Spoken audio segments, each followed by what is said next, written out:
ഒരു മലമുകളിൽ അത്ഭുതകരമാം വിധം കൃഷിയിടങ്ങൾ അണിയിച്ചൊരുക്കി വെച്ചിരിക്കുന്ന ഈ സുന്ദര ഗ്രാമത്തിലേക്ക് ഞാൻ എത്തിച്ചേർന്നത് അപ്രതീക്ഷിതമായാണ്. മലമുകളിലൂടെ ഒഴുകുന്ന ഇന്നാട്ടിലെ വലിയൊരു പുഴ ഇവിടെ ഒരു പാറയിടുക്കിൽ വെച്ച് താഴേക്ക് ചാടുമത്രേ. നൂറ്റാണ്ടുകൾ കൊണ്ടുള്ള ഒഴുക്കുകൊണ്ട് പാറയിടുക്കിലെ മലനിരകൾ അരിഞ്ഞു മാറ്റിയ തൂണുപോലെ നമുക്കിവിടെ നിന്നും ഫീൽ ചെയ്യും. ആ സുന്ദരമായ വെള്ളച്ചാട്ടത്തെ നേരിൽ കാണാനും അത് ആസ്വദിക്കാനുമാണ് ബൈക്കുമെടുത്ത് ഞാൻ ഇവിടേക്ക് വന്നു ചേർന്നത്. പക്ഷേ ഈ ഒരു പുഴയിൽ ഇതിലേ ഇങ്ങനെ കയറി ആ ഒരു പോർഷനിലാണ് ഉള്ളത്. പക്ഷേങ്കിൽ ഇപ്പം മാപ്പിൽ കാണിക്കുന്ന അങ്ങനെ ഒരു വഴിയില്ല. അപ്പോൾ ഇങ്ങനെ കറങ്ങി ഒരു 4.7 കിലോമീറ്റർ കറങ്ങി ഈ മലയില്ലേ, ഈ മല ചുറ്റി അപ്പുറത്തെ സൈഡ് വരണമെന്ന് തോന്നുന്നു. പോയി നോക്കാമല്ലോ നമുക്ക്. നമ്മൾ തേടി വന്ന ഈ ഒരു കാഴ്ച ഈ ഒരു ഭാഗത്തെ ഒരു ടൂറിസം പോയിന്റുകളൊന്നുമല്ല. ഇവിടുത്തെ ലോക്കലായിട്ടുള്ള ടൂറിസ്റ്റുകൾ പോയി അവിടെ നിന്നും വീഡിയോ എടുത്ത് ഇട്ടേക്കുന്നതാണ്. നമ്മൾ അത് തപ്പി കണ്ടുപിടിക്കാനായിട്ട് കൂടി പോവുകയാണ് കേട്ടോ. ശരിക്കും ഓരോ സ്ഥലത്ത് വന്നു കഴിഞ്ഞിട്ടുണ്ടെങ്കിൽ ഏതെങ്കിലും ഒരു ടൂറിസം ഡെസ്റ്റിനേഷനുകൾ എന്നതിനേക്കാൾ ഉപരി ഇതുപോലുള്ള വ്യത്യസ്തമായിട്ടുള്ള ഇന്നാട്ടിലെ ആളുകൾക്ക് അറിയാവുന്ന കാഴ്ചകൾ അത് നമ്മൾ തപ്പി പോകുമ്പോൾ കിട്ടുന്ന, അത് നമ്മൾ കണ്ടതിന് ശേഷം കിട്ടുന്ന ഒരു ഊർജ്ജം ഉണ്ടല്ലോ, അത് വല്ലാത്തൊരു ഊർജ്ജമാണ്. അങ്ങനെ മല കയറി തുടങ്ങി ഒരു ചെറിയൊരു ചുരമാണ് നമ്മൾ കയറി തുടങ്ങുന്നത്. ഇവിടെ എവിടെയും ആൾതാമസമൊന്നുമില്ല കേട്ടോ. കഴിഞ്ഞ വീഡിയോയിൽ ഞാൻ പറഞ്ഞതുപോലെ ഫുൾ ടാങ്ക് എണ്ണയും ബൈക്കും നമുക്ക് സ്വന്തമായിട്ടുള്ളപ്പം ഏത് ഉൾനാടൻ വഴികളിലൂടെയും നമുക്ക് പോകാം. ഏത് ഒളിഞ്ഞു കിടക്കുന്ന കാഴ്ചകളും നമുക്ക് കണ്ടുപിടിക്കുകയുമാവാം. ആ മല കയറി നമ്മൾ എത്തുന്നത് അടുത്ത ജനവാസ മേഖലയിലേക്കാണ് കേട്ടോ. ചെറു വഴികൾ കൊണ്ട് കണക്ട് ചെയ്തിട്ടുള്ള സുന്ദരമായിട്ടുള്ള കൃഷിയിടങ്ങളുള്ള ഒരു ഗ്രാമത്തിലേക്ക്. ഏത് രാജ്യത്ത് ചെന്നാലും ആ നാട്ടിലെ സാധാരണക്കാർ ജീവിക്കുന്ന ഇടങ്ങളിലേക്ക് മാക്സിമം എത്തിപ്പെടാനാണ് ഞാൻ ശ്രമിക്കാറുള്ളത്. ഏതെങ്കിലും ടൂറിസ്റ്റ് ഡെസ്റ്റിനേഷനുകൾ കാണിച്ചു തരിക എന്നതിനേക്കാൾ ഉപരി ആ നാട്ടിലെ ആളുകൾ എങ്ങനെ ജീവിക്കുന്നു, അവരുടെ കൃഷിയിടങ്ങൾ എങ്ങനെയാണ്, അവരുടെ ദൈനംദിന ജീവിതങ്ങൾ എങ്ങനെയാണ്, ഇതൊക്കെ നിങ്ങളെ കാണിച്ചു തരിക, അതൊക്കെ എനിക്കും എക്സ്പീരിയൻസ് ചെയ്യുക. ഇതൊക്കെയാണ് കേട്ടോ എൻ്റെ യാത്രകളുടെ പ്രധാനമായിട്ടുള്ള ലക്ഷ്യം എന്നും പറയുന്നത്. നമ്മുടെ നാട്ടിലേതുപോലെ കാലാവസ്ഥാ വ്യതിയാനങ്ങൾ നല്ല രീതിയിൽ പ്രത്യേകിച്ച് ഈ ഒരു സമയത്ത് ബാധിക്കുന്ന ഒരു മേഖല കൂടിയാണിത്. എങ്കിലും വെല്ലുവിളികളെ അതിജീവിച്ചുകൊണ്ട് എല്ലാ പ്രകൃതി ദുരന്തങ്ങളെയും തരണം ചെയ്ത് വീണ്ടും ജീവിതം കരിപ്പിടിപ്പിക്കാനുള്ള ശ്രമങ്ങൾ ഇവിടങ്ങളിലും തുടർന്നുകൊണ്ടേയിരിക്കുന്നു. മെയിൻ ഗ്രാമവഴിയിൽ നിന്നും മാറി മാപ്പ് ഇപ്പോൾ നമ്മളെ ഏതോ ഒരു ഉൾപാതയിലേക്കാണ് കൂട്ടിക്കൊണ്ടു പോകുന്നത്. പതുക്കെ പതുക്കെ വഴിയുടെ വീതി കുറഞ്ഞു വരുന്നു. അതുപോലെ മണ്ണ് ഇടിഞ്ഞു കിടക്കുന്ന കാഴ്ചകൾ നമുക്ക് മുമ്പിലേക്ക് വന്നും ചേരുന്നു. അപ്രതീക്ഷിതമായ വലിയ മഴപ്പെയ്ത്തുകൾ, മണ്ണിടിച്ചിലുകളും അതുപോലെ തന്നെ ഉരുൾപൊട്ടലുകളും വെള്ളപ്പൊക്കങ്ങളും ഉണ്ടാക്കുന്ന നമ്മുടെ നാട്ടിലെ അതേ അവസ്ഥയിലൂടെയാണ് ഈ ഒരു മേഖലയും കടന്നുപോയിക്കൊണ്ടിരിക്കുന്നത്. സുന്ദരമായൊരു വെള്ളച്ചാട്ടം തേടിയിറങ്ങി ഞാൻ ഇതുപോലൊരു ദുരന്ത മേഖലയിലേക്കായിരിക്കും വന്നെത്തുക എന്നത് ഒരിക്കലും പ്രതീക്ഷിച്ചില്ല. മുൻപെങ്ങോ ആളുകൾ വരികയുണ്ടായിരുന്ന, എന്നാൽ ഇപ്പോഴിങ്ങോട്ടേക്ക് സഞ്ചാരികൾ നിലച്ച ഒരു കാട് കയറിയ പ്രദേശത്തേക്കാണ് ഞാൻ വന്നെത്തിയത്. റോഡ് ഇതാ ഇവിടെ വെച്ച് തീർന്നു. ഇവിടെ വണ്ടിയൊക്കെ മുമ്പ് എവിടെയോ പാർക്ക് ചെയ്ത പോലത്തെ സ്ഥലമാണെന്ന് തോന്നുന്നു. ഇങ്ങനെ ഒരു സ്ഥലമൊക്കെ കാണുന്നുണ്ട്. പക്ഷേ ആരെയും മനുഷ്യനൊന്നുമില്ല. എന്നോട് ഗൂഗിൾ മാപ്പ് പറഞ്ഞു യു ഹാവ് അറൈവ്ഡ് എന്ന്. എൻ്റെ പൊന്നു ചേച്ചി, എയറിൽ കൊണ്ടുവന്ന് നിർത്തിയിട്ട് യു ഹാവ് അറൈവ്ഡ് എന്നോ. ഇതങ്ങ് ദൂരെ ആ ഒരു മലനിരയിലുണ്ടല്ലോ, അവിടെ ഒരു വെള്ളച്ചാട്ടം കാണാനുണ്ടേ. നോക്കി നിങ്ങൾ, കാടിൻ്റെ ഒത്ത നടുക്കൊരു വെള്ളച്ചാട്ടം. വണ്ടിയെ തൽക്കാലത്തേക്ക് ഇവിടെ ഇരിക്കട്ടെ. നമുക്ക് ഈ ഒരു താഴോട്ട് ജസ്റ്റ് ഒന്ന് നടന്നു നോക്കാം. ഒരു ഒച്ച കേൾക്കുന്നുണ്ട് നല്ല രീതിയിൽ വെള്ളം വീഴുന്നതിൻ്റെ. എന്തോ ഉപേക്ഷിക്കപ്പെട്ട പോലത്തേക്ക് ഒരിടം പോലെ ഫീൽ ചെയ്യുന്നു. കാരണം ഇവിടേക്ക് എന്തൊക്കെയോ ഉണ്ടായിരുന്നു. സ്തൂപം പോലത്തേക്ക് സാധനങ്ങളൊക്കെ ഉണ്ടാക്കി വെച്ചിട്ടുണ്ട്. പക്ഷേ ആളൊന്നും വരാതെ അതിങ്ങനെ നശിച്ചു പോയിട്ടുണ്ട്. ഈ വഴി ഇങ്ങനെ ഇങ്ങോട്ടേക്ക് ഇറങ്ങുന്നുണ്ട് കേട്ടോ. ഇറങ്ങണം, പോയി നോക്കണോ? തൽക്കാലം ഇവിടെ നിന്നും കയറിയിട്ടേ എന്താണ് എഴുതി വെച്ചേക്കുന്നത്, കയറാൻ പാടില്ല, ചവിട്ടാൻ പാടില്ല എന്ന് വല്ലതും ആണോ? നമുക്ക് ഭാഷ അറിയാൻ പാടില്ലല്ലോ. എന്തായാലും ബഹുമാനിച്ചേക്കാം. ജപ്പാൻ്റെയും ഇന്തോനേഷ്യയുടെയും തമ്മിൽ എന്തോ ഒരു സംഭവമാണ്, ഡിസാസ്റ്റർ റിഡക്ഷൻ പ്രൊജക്റ്റ്. അങ്ങനെ എന്താ ഇവിടെ അപ്പം വലിയ എന്തോ ഡിസാസ്റ്റർ വന്നിട്ടുണ്ടല്ലേ.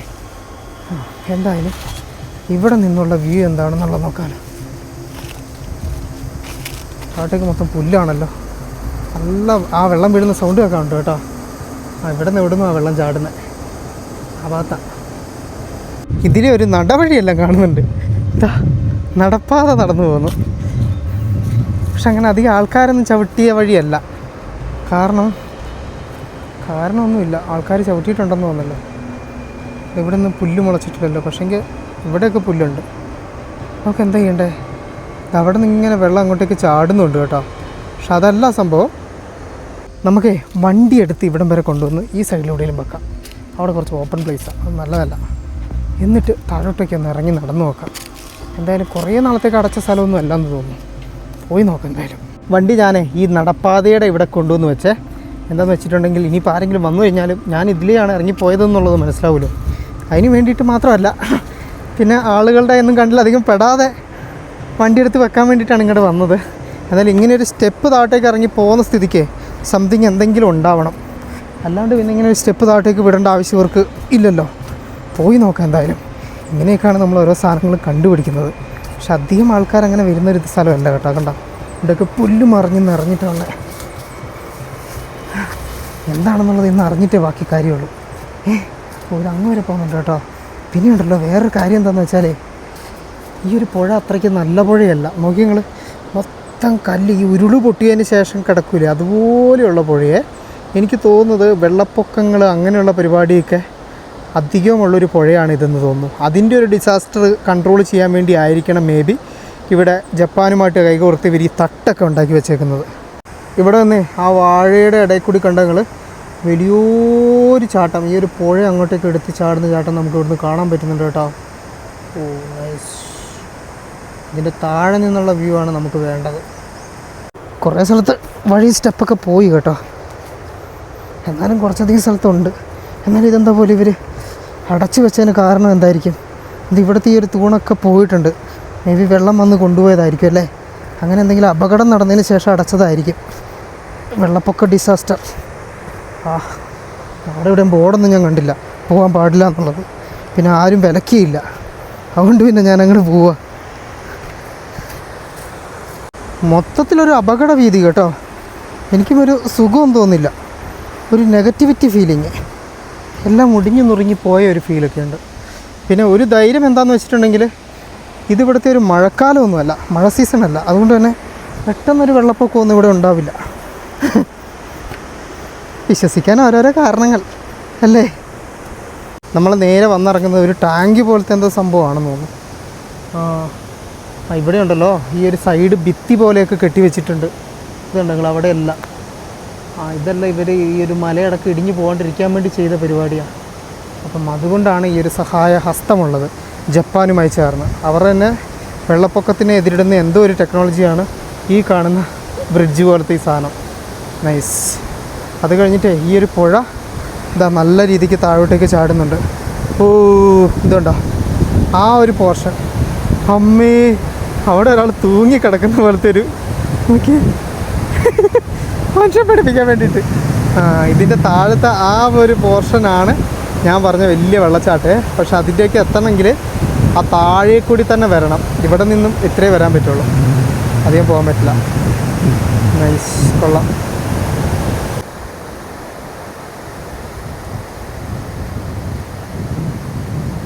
ശരിക്കും ഇവിടെയൊക്കെ നിറഞ്ഞ് വെള്ളം ഒഴുകുന്ന സമയത്ത് എത്രമാത്രം ഭീകരത ഉണ്ടാവും ഈ ഒരു പുഴയ്ക്കെന്നുള്ളത് ജസ്റ്റ് ഒന്ന് ചിന്തിച്ച്. അയ്യോ, ഇവിടെ നിന്ന് ഞാൻ അധികം അറ്റത്തോട്ട് പോകുന്നില്ല കേട്ടോ. കാല് വഴുതി താഴോട്ട് വീണാലോ, വേണ്ട. പിന്നെ ഈ ഒരു വെള്ളം ചാടുന്നതിൻ്റെ അവിടെ ഇരുമ്പിൻ്റെ പട്ടയൊക്കെ വെച്ചിട്ട് എന്തൊക്കെയോ പരിപാടികൾ ചെയ്തിട്ടുണ്ട് കേട്ടോ. കല്ല് പക്ഷെങ്കിൽ അതിനെല്ലാം ഒരു വിധമാക്കിയിട്ടുണ്ട്, എന്നാലും പിടിച്ച് നിൽക്കുന്നുണ്ട് ഈ ഒരു പോർഷൻ. അതുകൊണ്ട് ഇത്രയും വലിയ കല്ലുകളൊക്കെ ഒഴുകി വന്ന് ആ ഒരു വെള്ളച്ചാട്ടത്തിൻ്റെ താഴെ നിൽക്കുന്ന സമയത്ത് നമ്മുടെ തലയിലോട്ട് വീണിട്ടുണ്ടെങ്കിൽ ഉള്ള അവസ്ഥ എന്തായിരിക്കും? അപ്പോൾ ഇതിൻ്റെ താഴെ പോകുന്ന ഒരു തരത്തിലും നല്ല കാര്യമല്ല അല്ലേ? ഇവിടെ വന്ന് നിന്നപ്പോൾ ഇപ്പോൾ കാര്യം മനസ്സിലായില്ലേ? ഒരു ഭീകരതയാണ് താഴെ പോയിട്ടുണ്ടെങ്കിൽ എന്നുള്ളത്. അപ്പോൾ ആ ഭീകരത നമ്മൾ മേലെ നിന്ന് തന്നെ വന്ന് മനസ്സിലാക്കിയെടുത്തിരിക്കുന്നു. സമാധാനമായി. ബാ, ഇനി തിരിച്ചു പോവാം. വലിയൊരു വെള്ളപ്പൊക്കം വരുന്നതിന് മുമ്പ് നമുക്ക് ഈ സ്ഥലം വിടാം. ആരുമില്ലാത്ത ഒരു ഭീകരത തളം കെട്ടി നിൽക്കുന്ന ഒരു ശ്മശാന മൂകതയില്ല, പക്ഷേ വെള്ളം ചാടുന്നതിൻ്റെ ആ ഒരു ഇതുണ്ട്. എന്നാൽ ഒരു ശ്മശാന ഭീതിയുള്ള ഒരു സ്ഥലം.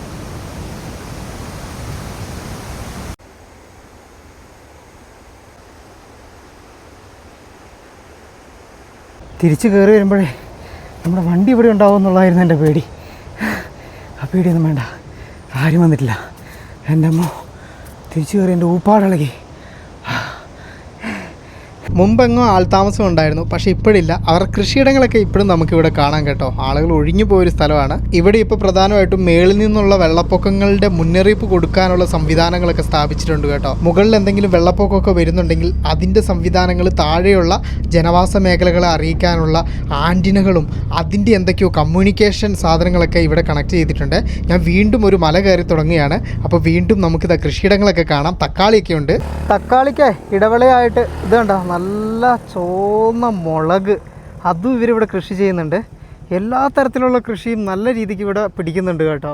ആ കുത്തന കയറി വന്നു കഴിഞ്ഞതിന് ശേഷം ഉണ്ടല്ലോ, ഇവിടെ നിന്നുള്ള കാഴ്ച നോക്കി ഞങ്ങൾ എൻ്റെ പൊന്നെ, കുന്നിൻ്റെ മേലെ ഇവിടെ ഫുള്ള് നെല്ലാണ്.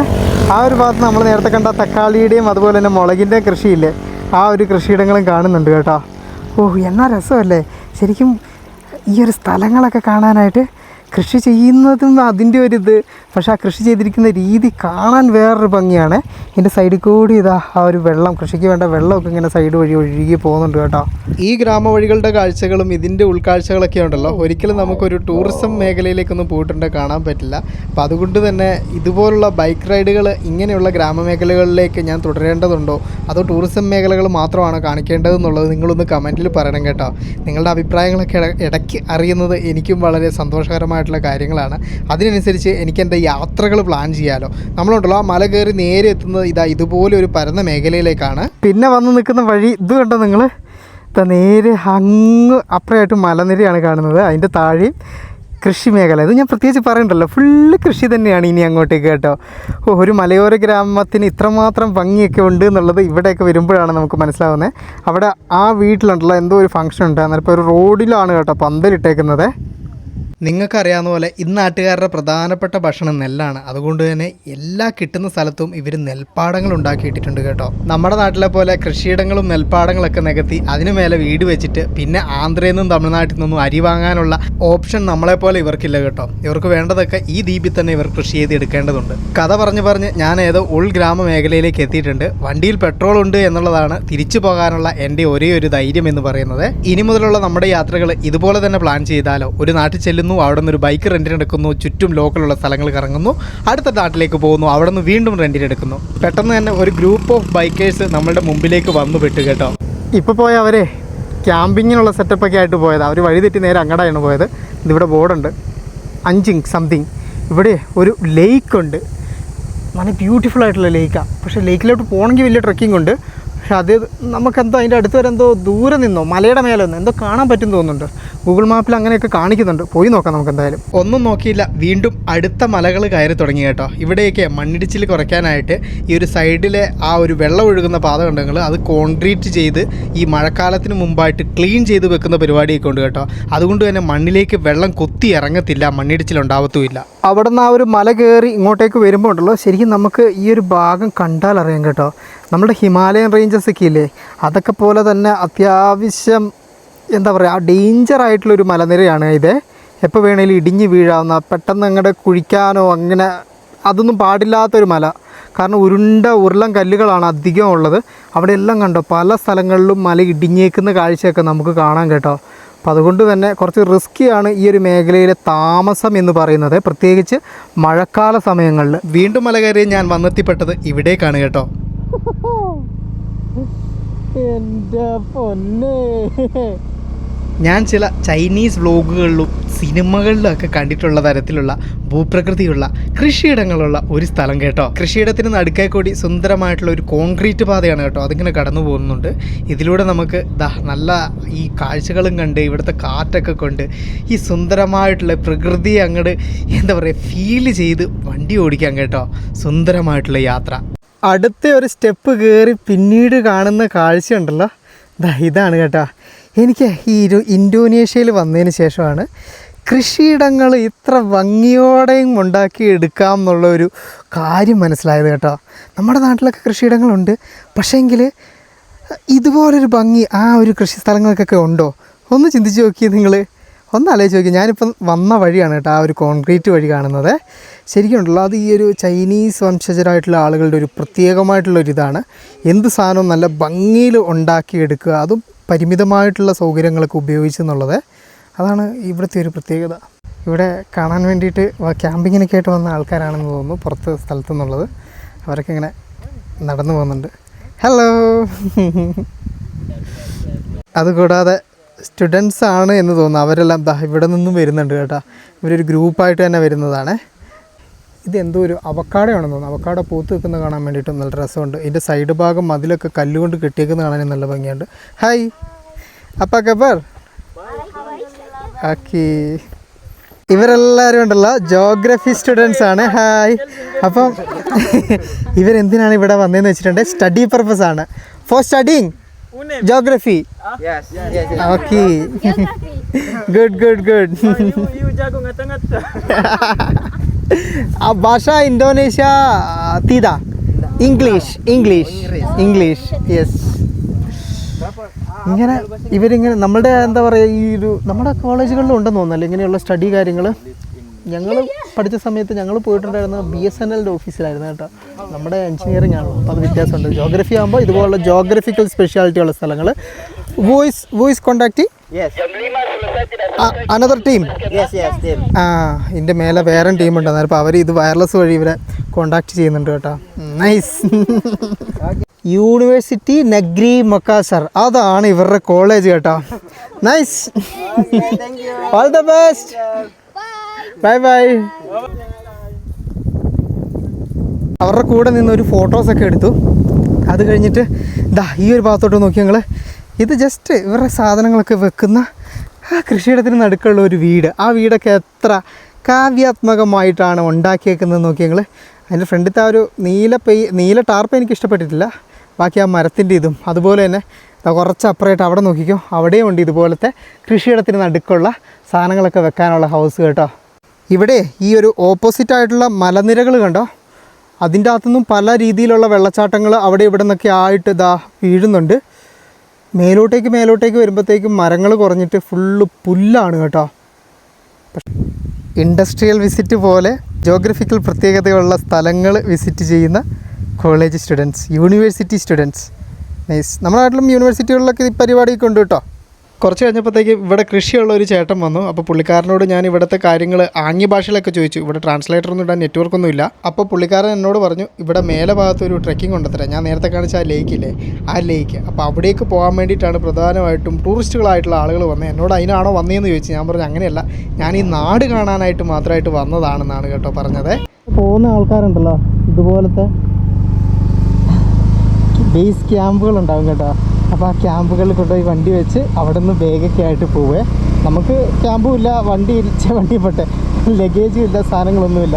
അതുകൊണ്ട് നമ്മൾ അങ്ങോട്ടേക്ക് ട്രക്കിങ്ങിന് പോകുന്നുമില്ല. ഓക്കെ, മാക്സിമം ഈ വണ്ടി കൊണ്ട് എത്ര ദൂരം പോകാൻ പറ്റുമോ അത്രയും ദൂരം നമ്മൾ പോകുന്നു, കാഴ്ചകൾ കാണുന്നു. ഓക്കെ, കുറച്ചുകൂടെ മേലോട്ടേക്ക് എത്തിയപ്പോഴത്തേക്ക് ആ ഒരു ട്രെക്കിങ്ങിന് പോകുന്ന ആളുകളുടെ ബാഹുല്യം ഞാൻ തിരിച്ചറിഞ്ഞു കേട്ടോ. ഇവിടുത്തെയുള്ള ഓരോ ഷോപ്പിലും ഓരോരോ ആൾക്കാരുണ്ട്. ഇവിടെ ടെൻറ്റ്, അതുപോലെ തന്നെ നമ്മളിടുന്ന ഷൂ, ട്രെക്കിങ്ങിന് വേണ്ട മറ്റ് സാധനങ്ങളൊക്കെ റെൻറ്റിനും, അതുപോലെ തന്നെ വണ്ടി കൊണ്ടുവന്നേക്കുന്ന അത് പാർക്ക് ചെയ്യാനുള്ള സ്ഥലങ്ങളൊക്കെ കൊടുക്കുന്ന ചെറിയൊരു ഷോപ്പുകൾ, ഒന്നല്ല ഒരുപാടധികം ഷോപ്പുകളൊക്കെ ഉള്ളൊരു മേഖല. പ്രധാനമായിട്ട് ഇവിടെ ഗ്രൂപ്പായിട്ട് ട്രെക്കിങ്ങുകൾ കണ്ടക്ട് ചെയ്യുന്ന ആളുകളുണ്ട്. അപ്പോൾ അത് ബേസ് ക്യാമ്പ് നമ്പറുകളാണ് കേട്ടോ ഇവിടെ ഉള്ളത്. അപ്പോൾ അവരാണ് ഈ പറയുന്ന സാധനങ്ങളൊക്കെ പ്രൊവൈഡ് ചെയ്യുക. ഇങ്ങനെയാണ് ഇവിടുത്തെ ഈ ഒരു പ്രദേശങ്ങളിലെ ടൂറിസം ഈ ഒരു ലോക്കലായിട്ടുള്ള ആളുകൾക്ക് കൂടി ഹെൽപ്പാകുന്നത്. ചിലപ്പോൾ ഈ ഒരു വീട്ടിലുള്ള ആൾക്കാരുടെ ആ ഒരു സ്ഥലത്താണ് ബേസ് ക്യാമ്പായിട്ട് സെറ്റ് ചെയ്യുന്നത്. ആ വീട്ടിലുള്ള വീട്ടുകാരനായിരിക്കും ഗൈഡായിട്ടൊക്കെ ഇവരുടെ കൂടെ പോകുന്നത്. അങ്ങനെയൊക്കെയുള്ള ഗുണങ്ങളുണ്ട്. എത്രയോ ആൾക്കാർ വന്നിട്ട് പോകുന്നുണ്ടെന്ന് നോക്കി ഞങ്ങൾ. ഇതെല്ലാം ഇങ്ങോട്ടേക്ക് വരുന്ന ആളുകളാണ്. അതുകൂടാതെ ഈ ഒരു വണ്ടി കണ്ടോ, പാർക്ക് ചെയ്ത് വെച്ചേക്കുന്ന വണ്ടികൾ കണ്ടാൽ അറിയാം നിങ്ങൾക്ക് ഈ പറയുന്ന സ്ഥലങ്ങളിലോട്ടൊക്കെ എത്ര ആൾക്കാർ പോകുന്നു എന്നുള്ളത് മനസ്സിലാക്കാൻ വേണ്ടിയിട്ട് കേട്ടോ.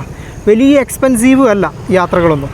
മരത്തിൻ്റെ വീടുകളാണ് കേട്ടോ. അതാ ഈ കാണുന്നതൊക്കെ, ഇതെല്ലാം ക്യാമ്പുകളാണ്. ഓക്കെ, എത്രയോ ആളുകൾ വന്നിട്ടുണ്ടെന്ന്. ഇവിടെ നിന്ന് കുറച്ചധികം മണിക്കൂറുകൾ നടക്കാനുണ്ട് കേട്ടോ ഈ ഒരു ലേക്കിലേക്ക്. അതാണ് റൂട്ട്. അതുവഴി അങ്ങനെ പോകണം. ഇവിടെയായിട്ട് ചെറിയൊരു പായലൊക്കെ കയറിയ ചെറിയൊരു ലേക്ക് പോലത്തെ സാധനം നമുക്കിവിടെ കാണാം കേട്ടോ. ആ ലേക്കിൻ്റെ ഫോട്ടോസ് തൽക്കാലം ഞാൻ നിങ്ങളെ കാണിച്ചു തരാം. അത്രയും ദൂരം നടക്കാനുള്ള പരിപാടി നോക്കട്ടെ. നമുക്ക് തിരിച്ചു പോയിട്ട് വന്ന് വോർത്താണോ എന്നുള്ളത് അതിനനുസരിച്ച് നമുക്ക് പ്ലാൻ ചെയ്യാം. ഇവിടെ നിന്ന് നോക്കുമ്പോഴേ കുറച്ചുകൂടി ദൂരം ബൈക്ക് പോകാനുള്ള ഒരു വഴി കാണുന്നുണ്ട്. എന്തായാലും ഇവിടം വരെ വന്നതല്ലേ, എന്നാലും മാക്സിമം ബൈക്ക് പോകുന്ന അത്രയും ദൂരം ബൈക്കും കൊണ്ട് പോകാമെന്ന് വിചാരിച്ചു. നമുക്ക് ആ ഒരു സ്റ്റാർട്ടിങ് പോയിന്റ് കൂടി കണ്ടിട്ട് കൂടി വരാമല്ലോ, അതിന് വേണ്ടിയിട്ട്. റോഡൊന്നും പറയാനില്ല കേട്ടോ, ഫുള്ള് ഉരുളം കല്ലുകളാണ്. കല്ല് തെറിച്ച് നമ്മളൊരു ലെവലാണ്. ഇവിടെ എല്ലാം ഇഷ്ടം പോലെ ബേസ് ക്യാമ്പുകളുണ്ട്. അതാണ് ഇതിൻ്റെ ഒരു ഗുണം. നൈസ് അല്ലേ. നമ്മുടെ ട്രക്കിങ്ങിൻ്റെ സ്ഥലത്തേക്ക് ഫ്രീ ആയിട്ട് വരാൻ പറ്റുന്ന ഇവിടം വരെയാണ്. ഇനി അങ്ങോട്ടേക്ക് ഗ്രാമം, അത് കഴിഞ്ഞിട്ട് പിന്നെ കാട്ടിൽ ലേക്ക്. അതാണ് കേട്ടോ. ഇവിടെ കുറച്ച് കോഫി ഷോപ്പുകളൊക്കെ ഉണ്ട്. ആ കാണുന്നതാണ് ടൂറിസ്റ്റ് ഇൻഫർമേഷൻ സെൻറ്റർ. അവിടെ നിന്നും നമ്മൾ ഇതിന് വേണ്ട പെർമിഷൻ കാര്യങ്ങളൊക്കെ എടുത്തിട്ട് വേണം കേട്ടോ കയറി പോകാൻ വേണ്ടിയിട്ട്. വരുന്ന ആൾക്കാരെല്ലാം അവിടെ എഴുതിയൊക്കെ കൊടുക്കുന്നുണ്ട്, എന്തൊക്കെ ഫില്ലൊക്കെ ചെയ്യുന്നുണ്ട് കേട്ടോ. പക്ഷെ എല്ലാം എഴുതി വെച്ചേക്കുന്ന ഇന്തോനേഷ്യൻ ഭാഷയിൽ, അതുകൊണ്ട് നമുക്ക് പ്രത്യേകിച്ചൊന്നും വായിക്കാൻ പറ്റില്ല. ഇവിടം വരെ വന്ന സ്ഥിതിക്ക് ഐസ് ഇട്ടൊരു കോഫി കുടിക്കാമെന്ന് വിചാരിച്ച് വനില കോഫി ഞാൻ ഒരെണ്ണം പറഞ്ഞിട്ടുണ്ട്. ഇങ്ങനെയാണ് ഓരോ ഫ്ലേവേഴ്സ് ഇവിടെ ഉണ്ടാക്കിയെടുക്കുക. നൈസ്. അപ്പോൾ ഇവിടെ എനിക്ക് കുറച്ച് കമ്പനിക്ക് ആൾക്കാർ കിട്ടിയിട്ടുണ്ട്. Hi, going to lake trekking. Yes എന്ന് പറയുന്നുണ്ട് കേട്ടോ. Okay, good, all the best. Okay, ഇവർ പറഞ്ഞു വാ ഇവിടെ ഇരുന്ന് നമുക്ക് വർത്താനൊക്കെ പറഞ്ഞുകൊണ്ട് കോഫി കുടിക്കാമെന്ന്. Okay, let's have coffee. അപ്പോൾ ഖബർ ബൈ. ഓക്കെ, അത് മാത്രമേ എനിക്ക് അറിയാൻ പാടുള്ളൂ, വേറെ എന്ത് ഭാഷ ഞാൻ പറയാനാ. ടുട്ടു, ഇത് ഇവിടുത്തെ എന്തോ ഒരു ലോക്കൽ ഡിഷാണെന്നാണ് കേട്ടോ പറഞ്ഞത്. ആ, ലപ്പ. ലപ്പ എന്നാണ് കേട്ടോ എൻ്റെ പേര്. ഓക്കെ, നോക്കാം. റൈസ്, അതായത് നോ റൈസ്. ഓ, ഇത് വാഴയിലയിൽ പൊതിഞ്ഞതാണ്. എന്താ എനിക്ക് പൊളിച്ച് കഴിച്ച് നോക്കാം അല്ലേ. ലപ്പ ഗ്ലൂട്ടനിയസ് റൈസാ, അങ്ങനെ അറിഞ്ഞ എന്തോ ഒരു പേരാണ്. പക്ഷെ ഇത് കെട്ടിയേക്കുന്നത് വള്ളി ശരിയാണ്. First time you try this? Yes, first time I'm having. Oh my god. ഇത് എന്തിൻ്റെ എന്തോ പോലത്തെ സാധനമാണ്.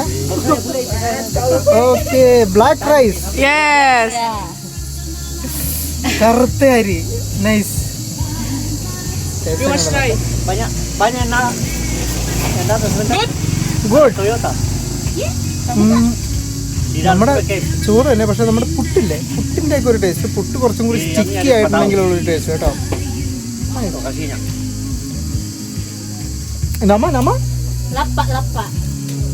ലപ്പ. അങ്ങനെയല്ല കേട്ടോ പറയുന്നത്, വേറെ ലപ്പ. എനാക്, ഇറ്റ്സ് എനാക്. യാ.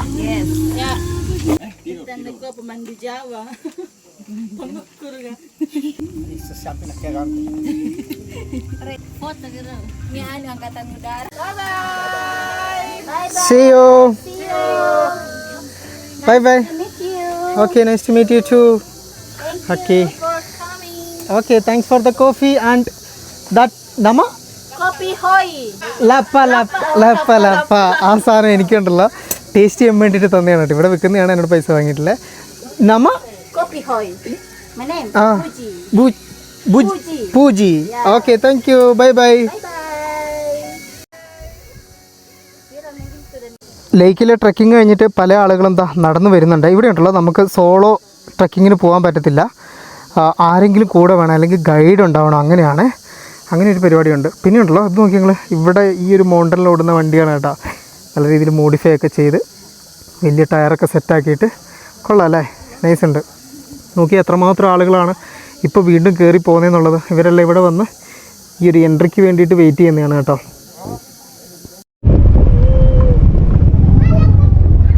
ഹലോ.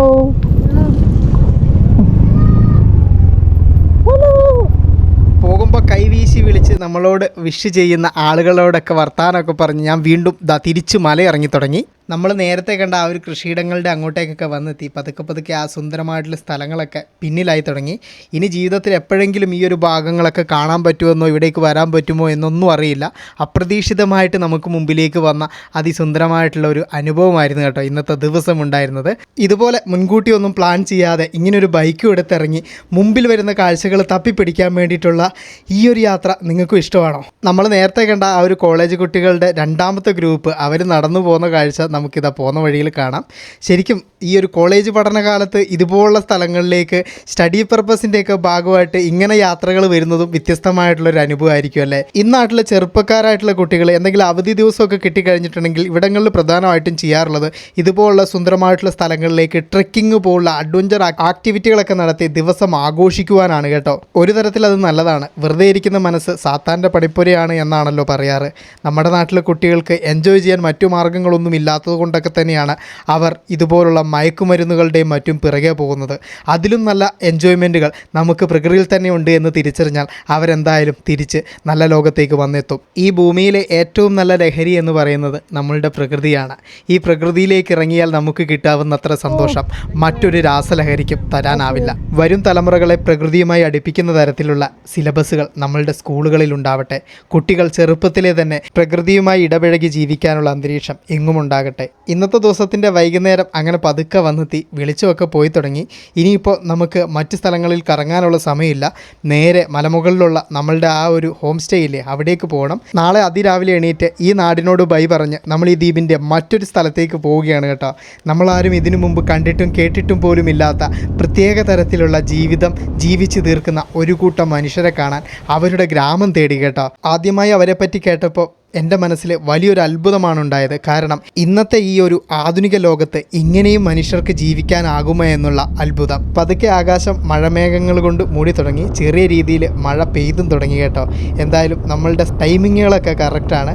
തിരിച്ച് നമ്മളുടെ ഹോം സ്റ്റേയിലേക്ക് വന്നെത്തി. ഇനി നമുക്ക് റെസ്റ്റ് എടുത്തതിന് ശേഷം നാളത്തെ ആ ഒരു വലിയ യാത്രയ്ക്കായി അതിരാവിലെ എണീക്കാനുള്ള തയ്യാറെടുപ്പുകൾ തുടങ്ങാം. വീഡിയോയ്ക്ക് ഒരു ലൈക്ക് മറക്കല്ലേ.